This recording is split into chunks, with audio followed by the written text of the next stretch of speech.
रंजालु क्लाबनि बानजायनायाव लोक्षि फुजाखौ लोब्बा लानानै जोलुर बादायनायखौ लैहोर लैहोर नायफै लैहोर लैहोर नायफै कार्बि आंलं जिल्लानि थागिबि बिरुफारा गामिया रंजालु क्लाबनि बानजायनायाव लोक्षि फुजाखौ लोब्बा लानानै जोलुर बादायनायखौ लैहोर लैहोर नायफै लैहोर लैहोर नायफै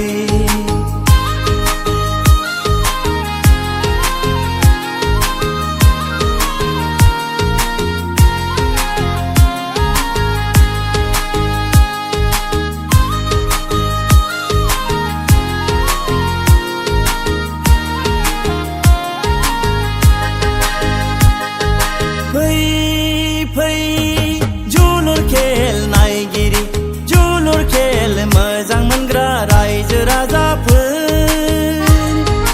गुबुन बोसोरनि बायदि जोलुर बादायनायखौ लैहोर लैहोर नायफै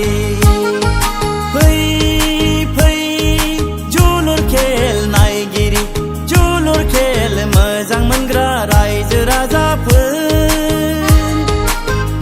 बोसोरनि बायदि जोलुर बादायनायखौ लैहोर लैहोर नायफै कार्बि आंलं जिल्लानि थागिबि बिरुफारा गामिया रंजालु क्लाबनि बानजायनायाव लोक्षि फुजाखौ लोब्बा लानानै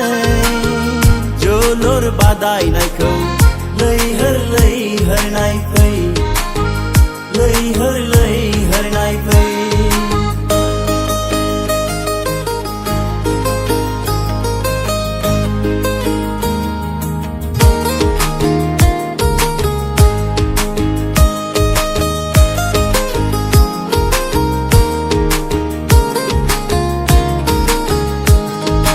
रायजोफोरनि अननायाव रायजोफोरनि मददाव 2010 मायथाइनिफ्राय जोलुर बादायनायखौ होबोनो हादों रंजालु क्लाबा रोजा रोजा साबायखर रायजोफोरनिसिम रोजा रोजा साबायखर रायजोफोरनिसिम रायजोफोरनि अननायाव रायजोफोरनि मददाव 2010 मायथाइनिफ्राय जोलुर बादायनायखौ होबोनो हादों रंजालु क्लाबा रोजा रोजा साबायखर रायजोफोरनिसिम रोजा रोजा